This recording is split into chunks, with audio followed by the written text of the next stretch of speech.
मेरे प्यारे भाई और बहनों,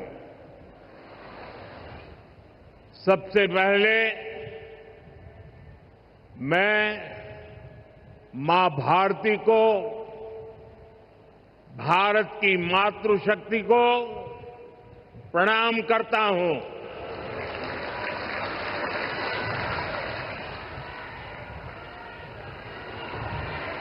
आज यहां इतनी बड़ी संख्या में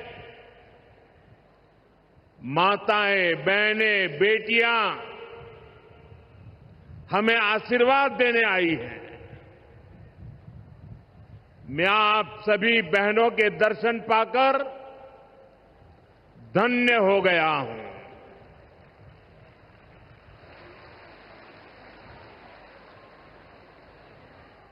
भाइयों बहनों, आज लोकमाता देवी अहिल्याबाई होलकर जी की 300वीं जन्म जयंती है। 140 करोड़ भारतीयों के लिए ये अवसर प्रेरणा का है। राष्ट्र निर्माण के लिए हो रहे भगीरथ प्रयासों में अपना योगदान देने का है। देवी अहिल्याबाई कहती थी कि शासन का सही अर्थ जनता की सेवा करना और उनके जीवन में सुधार लाना होता है। आज का कार्यक्रम उनकी इस सोच को आगे बढ़ाता है। आज इंदौर मेट्रो की शुरुआत हुई है। दतिया और सतना भी अब हवाई सेवा से जुड़ गए हैं। ये सभी प्रोजेक्ट मध्य प्रदेश में सुविधाएं बढ़ाएंगे, विकास को गति देंगे और रोजगार के अनेक नए अवसर बनाएंगे। मैं आज इस पवित्र दिवस पर विकास के इन सारे कामों के लिए आप सबको, पूरे मध्य प्रदेश को बहुत बहुत बधाई देता हूं। साथियों, लोकमाता देवी अहिल्याबाई होलकर, ये नाम सुनते ही मन में श्रद्धा का भाव उमड़ पड़ता है। उनके महान व्यक्तित्व के बारे में बोलने के लिए शब्द कम पड़ जाते हैं। देवी अहिल्याबाई प्रतीक है कि जब इच्छा शक्ति होती है, दृढ़ प्रतिज्ञा होती है, तो परिस्थितियां कितने ही विपरीत क्यों न हो, परिणाम लाकर दिखाया जा सकता है। 250-300 साल पहले जब देश गुलामी की जंजीरों में जकड़ा हुआ था, उस समय ऐसे महान कार्य कर जाना कि आने वाली अनेक पीढ़ियां उसकी चर्चा करें, ये कहना तो आसान है, करना आसान नहीं था। साथियों, लोकमाता अहिल्याबाई ने प्रभु सेवा और जन सेवा, इसे कभी अलग नहीं माना। कहते हैं वे हमेशा शिवलिंग अपने साथ लेकर चलती थी। उस चुनौतीपूर्ण कालखंड में एक राज्य का नेतृत्व कांटों से भरा ताज कोई कल्पना कर सकता है? कांटों से भरा ताज पहनने जैसा वो काम, लेकिन लोकमाता अहिल्याबाई ने अपने राज्य की समृद्धि को नई दिशा दी। उन्होंने गरीब से गरीब को समर्थ बनाने के लिए काम किया। देवी अहिल्याबाई भारत की विरासत की बहुत बड़ी संरक्षक थी। जब देश की संस्कृति पर, हमारे मंदिरों, हमारे तीर्थ स्थलों पर हमले हो रहे थे, तब लोक माता ने उन्हें संरक्षित करने का बीड़ा उठाया। उन्होंने काशी विश्वनाथ सहित पूरे देश में हमारे अनेकों मंदिरों का, हमारे तीर्थों का पुनर्निर्माण किया। और ये मेरा सौभाग्य है कि जिस काशी में लोक माता अहिल्याबाई ने विकास के इतने काम किए, उस काशी ने मुझे भी सेवा का अवसर दिया है। आज अगर आप काशी विश्वनाथ महादेव के दर्शन करने जाएंगे तो वहां आपको देवी अहिल्याबाई की मूर्ति भी वहां पर मिलेगी। साथियों, माता अहिल्याबाई ने गवर्नेंस का एक ऐसा उत्तम मॉडल अपनाया जिसमें गरीबों और वंचितों को सबसे ज्यादा प्राथमिकता दी गई। रोजगार के लिए, उद्यम बढ़ाने के लिए उन्होंने अनेक योजनाओं को शुरू किया। उन्होंने कृषि और वन उपज आधारित कुटीर उद्योग और हस्तकला को प्रोत्साहित किया। खेती को बढ़ावा देने के लिए छोटी छोटी नहरों की जाल बिछाई, उसे विकसित किया। उस जमाने में आप सोचिए, 300 साल पहले जल संरक्षण को बढ़ावा देने के लिए उन्होंने कितने ही तालाब बनवाए। और आज तो हम लोग भी लगातार कह रहे हैं, कैच द रेन, बारिश के एक एक बूंद के पानी को बचाओ। देवी अहिल्या जी ने 250-300 साल पहले हमें एक काम बताया था। किसानों की आय बढ़ाने के लिए उन्होंने कपास और मसालों की खेती को प्रोत्साहित किया। आज 250-300 साल के बाद भी हमें बार बार किसानों को कहना पड़ता है कि क्रॉप डाइवर्सिफिकेशन बहुत जरूरी है। हम सिर्फ धान की खेती करके या गन्ने की खेती करके अटक नहीं सकते। देश की जरूरतों को, सारी चीजों को हमें डाइवर्सिफाई करके उत्पादित करना चाहिए। उन्होंने आदिवासी समाज के लिए, गुमंतु टोलियों के लिए खाली पड़ी जमीन पर खेती की योजना बनाई है। ये मेरा सौभाग्य है कि मुझे एक आदिवासी बेटी आज जो भारत के राष्ट्रपति पद पर विराजमान है, उनके मार्गदर्शन में मेरे आदिवासी भाई बहनों की सेवा करने का मौका मिला है। देवी अहल्या ने विश्व प्रसिद्ध माहेश्वरी साड़ी के लिए नए उद्योग लगाए और बहुत कम लोगों को पता होगा कि देवी अहल्या जी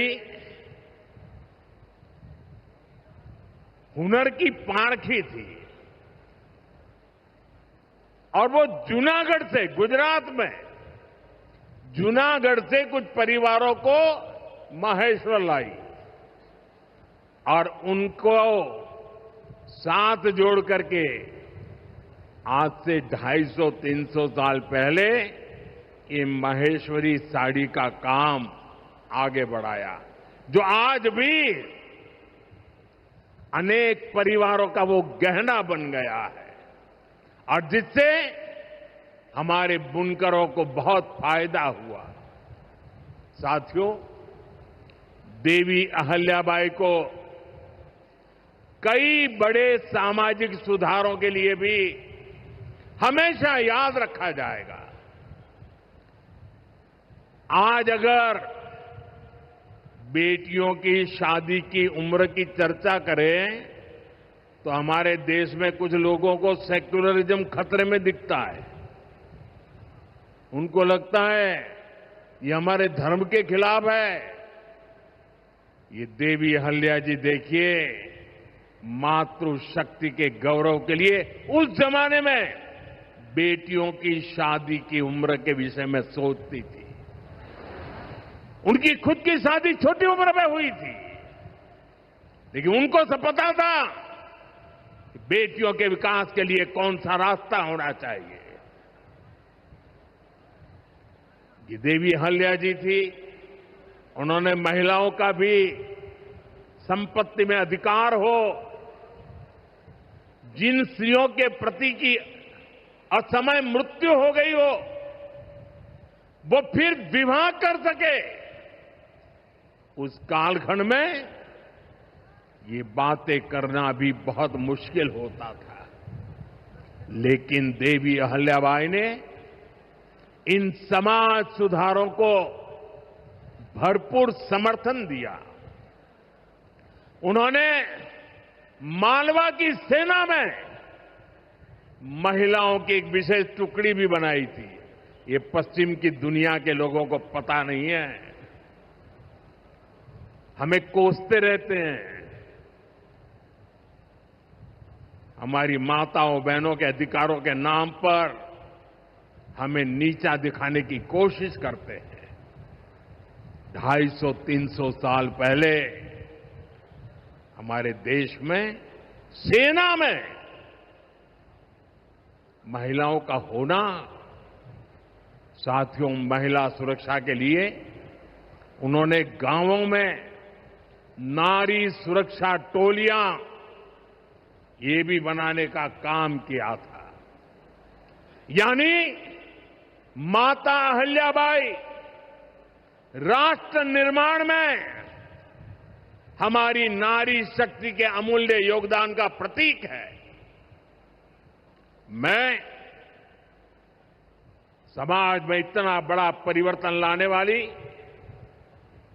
देवी अहल्या जी को आज श्रद्धापूर्वक नमन करता हूं, उनके चरणों में प्रणाम करता हूं और मैं उनसे प्रार्थना करता हूं कि आप जहां भी हो, हम सभी पर अपना आशीर्वाद बरसाए। साथियों, देवी अहल्या का एक प्रेरक कथन है जो हम कभी भूल नहीं सकते, और उस कथन का अगर मोटे मोटे शब्दों में मैं कहूं तो उसका भाव यही था कि जो कुछ भी हमें मिला है वो जनता द्वारा दिया ऋण है, जिसे हमें चुकाना है। आज हमारी सरकार लोकमाता अहल्याबाई के इन्हीं मूल्यों पर चलते हुए काम कर रही है। नागरिक देवो भव, ये आज गवर्नेंस का मंत्र है। हमारी सरकार विमेन लेड डेवलपमेंट के विजन को विकास की धुरी बना रही है। सरकार के हर बड़ी योजना के केंद्र में माताएं, बहनें, बेटियां हैं। आप भी जानती हैं, गरीबों के लिए 4 करोड़ घर बनाए जा चुके हैं और इनमें से अधिकतर घर हमारी माताओं बहनों के नाम पर है। अब मालिकाना हक मेरी माताओं बहनों को दिया है। इनमें से ज्यादातर महिलाएं ऐसी हैं जिनके नाम पहली बार कोई संपत्ति दर्ज हुई है, यानी देश की करोड़ों बहनें पहली बार घर की मालकिन बनी है।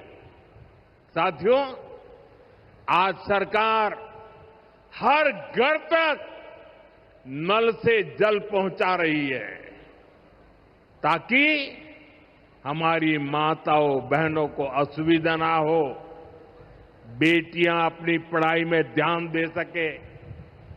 करोड़ों बहनों के पास पहले बिजली, एलपीजी गैस और टॉयलेट जैसी सुविधाएं भी नहीं थी। ये सुविधाएं भी हमारी सरकार ने पहुंचाई।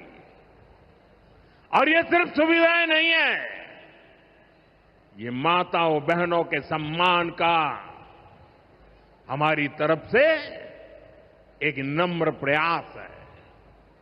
इससे गांव की गरीब परिवारों की माताओं बहनों के जीवन से अनेक मुश्किलें कम हुई है। साथियों, पहले माताएं बहनें अपनी बीमारियां छुपाने पर मजबूर थी। गर्भावस्था के दौरान अस्पताल जाने से बचती थी। उनको लगता था कि इससे परिवार पर बोझ पड़ेगा और इसलिए वो दर्द सहती थी, लेकिन परिवार में किसी को बताती नहीं थी। आयुष्मान भारत योजना ने उनकी इस चिंता को भी खत्म किया है। अब वो भी अस्पताल में 5 लाख रुपए तक का मुफ्त इलाज करा सकती है। साथियों, महिलाओं के लिए पढ़ाई और दवाई के साथ ही जो बहुत जरूरी चीज है वो कमाई भी है। जब महिला की अपनी आय होती है तो घर में उसका स्वाभिमान और बढ़ जाता है, घर के निर्णयों में उसकी सहभागिता और बढ़ जाती है। बीते 11 वर्षों में हमारी सरकार ने देश की महिलाओं को आर्थिक रूप से सशक्त करने के लिए निरंतर काम किया है। आप कल्पना कर सकते हैं, 2014 से पहले आपने मुझे सेवा करने का मौका दिया, उसके पहले 30 करोड़ से ज्यादा बहनें ऐसी थी जिनका कोई बैंक खाता ही नहीं था। हमारी सरकार ने इन सभी के बैंक में जनधन खाते खुलवाए। ई खातों में अब सरकार अलग अलग योजनाओं का पैसा सीधा उनके खाते में भेज रही है। अब वे गांव हो या शहर अपना कुछ न कुछ काम कर रही है, आर्थिक उपार्जन कर रही है, स्वरोजगार कर रही है। उन्हें मुद्रा योजना से बिना गारंटी का लोन मिल रहा है। मुद्रा योजना की 75% से ज्यादा लाभार्थी ये हमारी माताएं, बहनें, बेटियां हैं।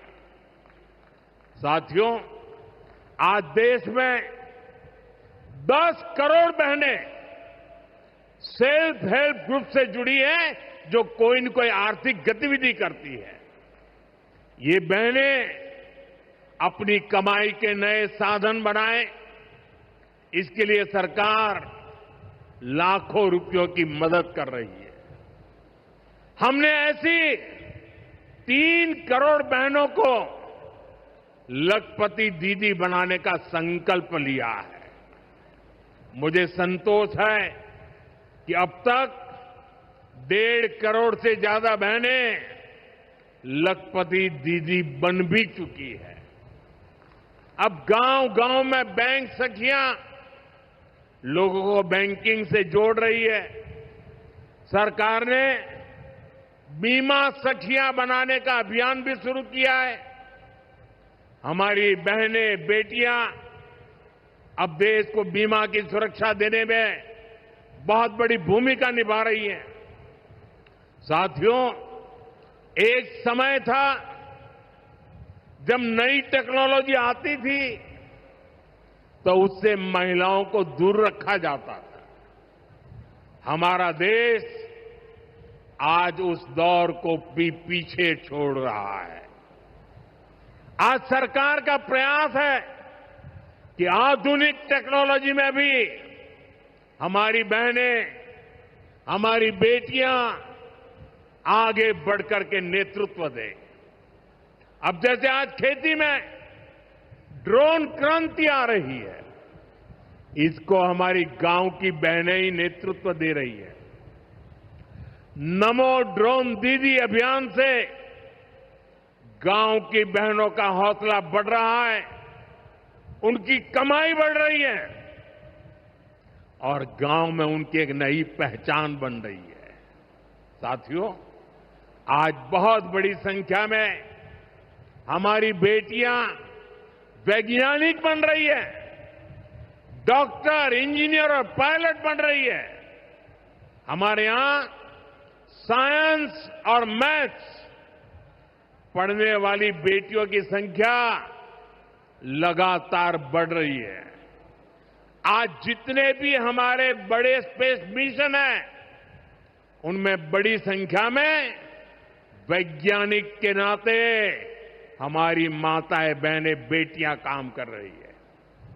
चंद्रयान 3 मिशन पूरा देश गौरव कर रहा है। चंद्रयान 3 मिशन में तो 100 से अधिक महिला वैज्ञानिक और महिला इंजीनियर शामिल थी। ऐसे ही जमाना स्टार्टअप का है। स्टार्टअप के क्षेत्र में भी हमारी बेटियां अद्भुत काम कर रही है। देश में लगभग 45% स्टार्टअप की, उसमें कम से कम एक डायरेक्टर कोई न कोई हमारी बहन है, कोई न कोई हमारी बेटी है, महिला है और यह संख्या लगातार बढ़ रही है। साथियों, हमारा प्रयास है कि नीति निर्माण में बेटियों की भागीदारी लगातार बढ़े। बीते 1 दशक में इसके लिए एक के बाद एक अनेक कदम उठाए गए हैं।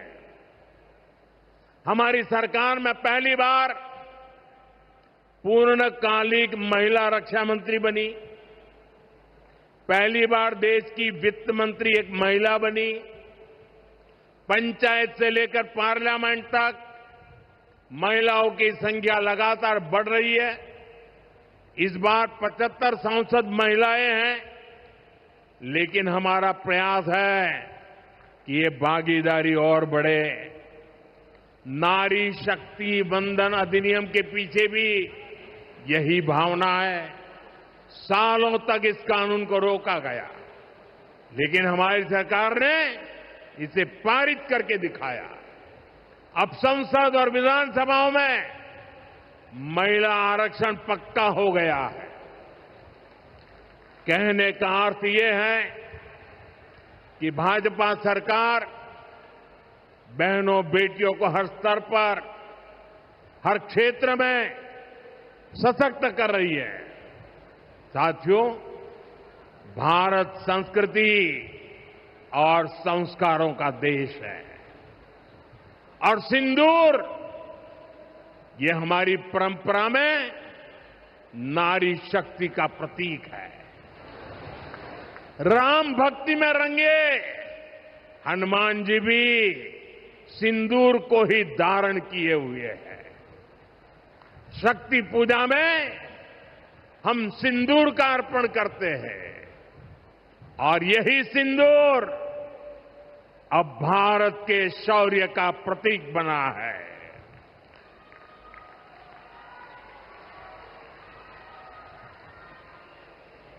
साथियों, पहलगाम में आतंकियों ने सिर्फ भारतीयों का खून ही नहीं बहाया, उन्होंने हमारी संस्कृति पर भी प्रहार किया है।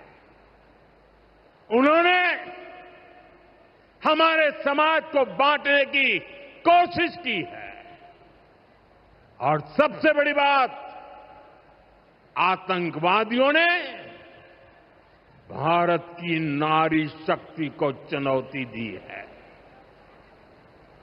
ये चुनौती आतंकवादियों और उनके आकाओं के लिए काल बन गई है, काल।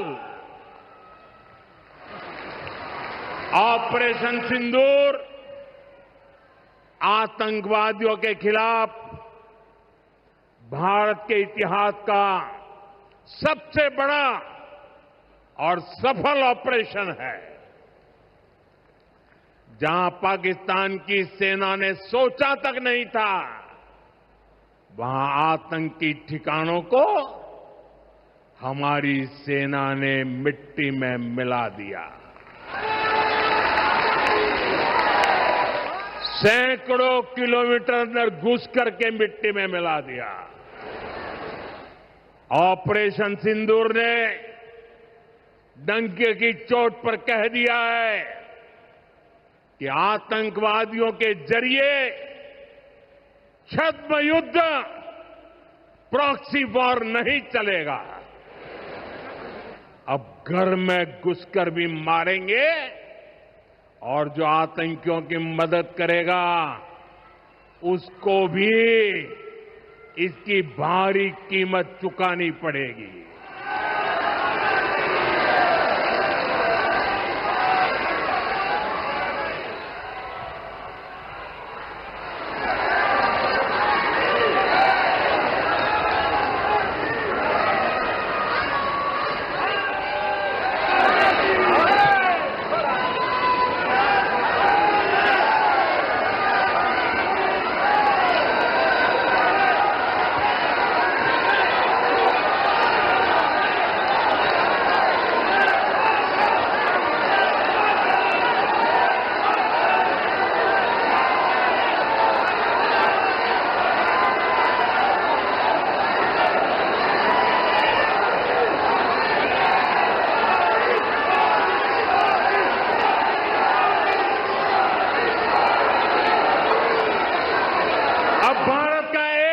नागरिक कह रहा है,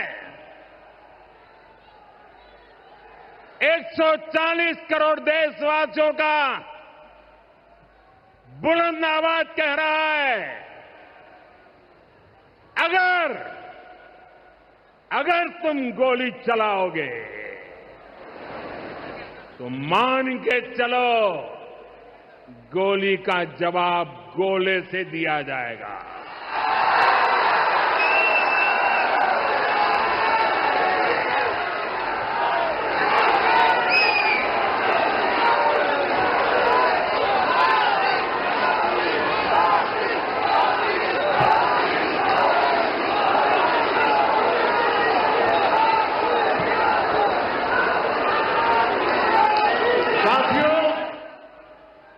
ऑपरेशन सिंदूर हमारी नारी शक्ति के सामर्थ्य का भी प्रतीक बना है।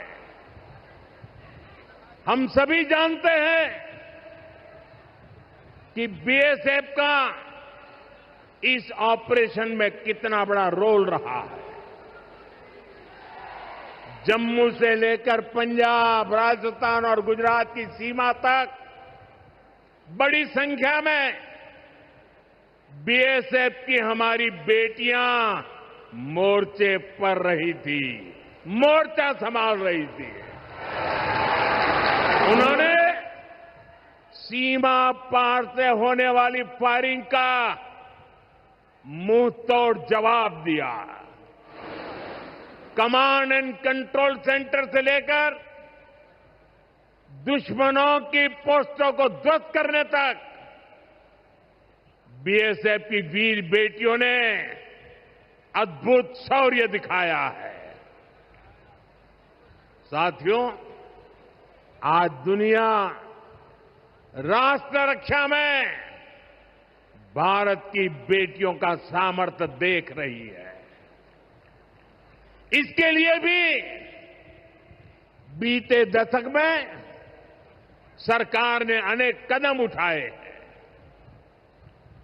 स्कूल से लेकर युद्ध के मैदान तक आज देश अपनी बेटियों के शौर्य पर अभूतपूर्व भरोसा कर रहा है। हमारी सेना ने पहली बार सैनिक स्कूलों के दरवाजे बेटियों के लिए खोले हैं। 2014 से पहले एनसीसी में सिर्फ 25% कैडेट्स ही बेटियां होती थी। आज उनकी संख्या 50% की तरफ आगे बढ़ रही है। कल के दिन देश में एक और नया इतिहास बना है। आज अखबार में देखा होगा आपने, नेशनल डिफेंस एकेडमी यानी एनडीए से महिला कैडेट्स का पहला बैच पास आउट हुआ है। आज सेना, नौसेना और वायुसेना में बेटियां अग्रिम मोर्चे पर तैनात हो रही है। आज फाइटर प्लेन से लेकर आईएनएस विक्रांत युद्धपोत तक विमेन ऑफिसर्स अपनी जांबाजी दिखा रही है। साथियों, हमारी नौसेना की वीर बेटियों के साहस का ताजा उदाहरण भी देश के सामने है। आपको मैं नाविका सागर परिक्रमा के बारे में बताना चाहता हूं। नेवी की 2 वीर बेटियों ने करीब 250 दिन की समुद्री यात्रा पूरी की है। धरती का चक्कर लगाया है। हजारों किलोमीटर की ये यात्रा उन्होंने ऐसी नाव से की जो मोटर से नहीं बल्कि हवा से चलती है। सोचिए, 250 दिन समंदर में, इतने दिनों तक समंदर में रहना, कई कई हफ्ते तक जमीन के दर्शन तक नहीं होना, और ऊपर से समंदर का तूफान कितना तेज होता है मुझे पता है। खराब मौसम, भयानक तूफान, उन्होंने 2 बेटियां, उन्होंने हर मुसीबत को हराया है। ये दिखाता है कि चुनौती कितनी भी बड़ी हो, भारत की बेटियां उस पर विजय पा सकती है।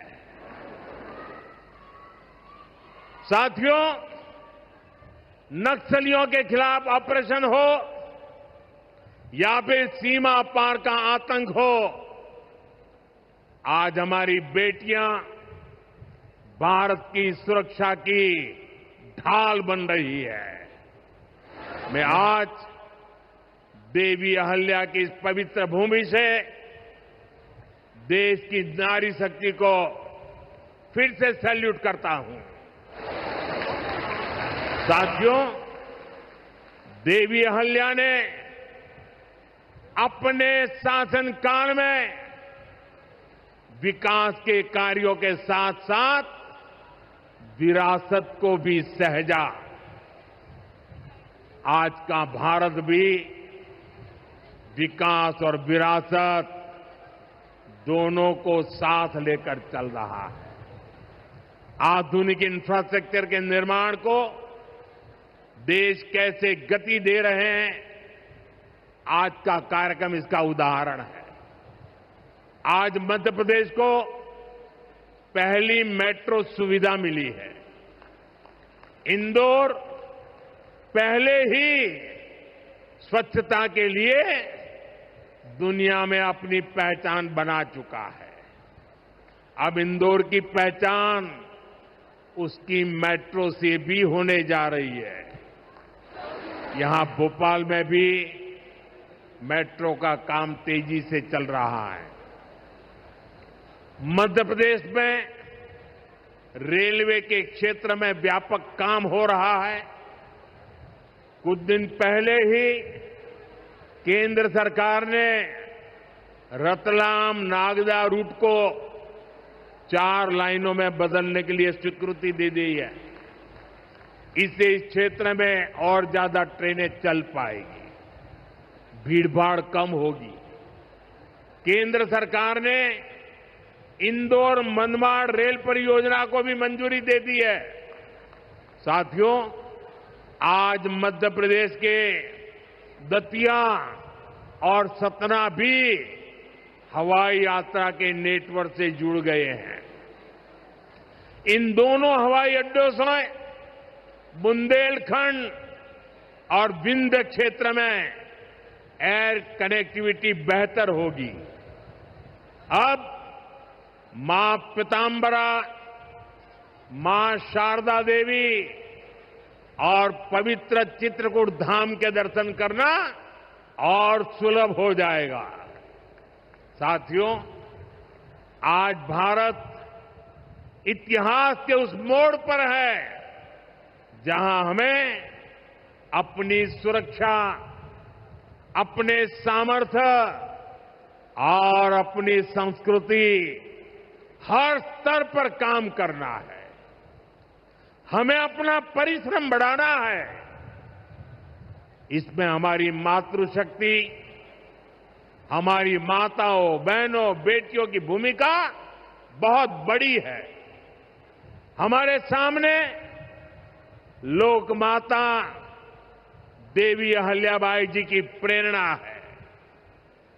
रानी लक्ष्मीबाई, रानी दुर्गावती, रानी कमलापति, अवंतीबाई लोधी, कित्तूर की रानी चेन्नम्मा, रानी गाडिल्यो, वेलु नाचियार, सावित्रीबाई फुले, ऐसे हर नाम हमें गौरव से भर देते हैं। लोक माता अहल्याबाई की ये 300वीं जन्म जयंती हमें निरंतर प्रेरित करती रहे। आने वाली सदियों के लिए हमें सशक्त भारत की नींव मजबूत करें। इसी कामना के साथ आप सभी को फिर से एक बार बहुत बहुत शुभकामनाएं देता हूं। अपना तिरंगा ऊपर उठा करके मेरे साथ बोलिए, भारत माता की, भारत माता की, भारत माता की, वंदे वंदे वंदे वंदे वंदे वंदे वंदे वंदे वंदे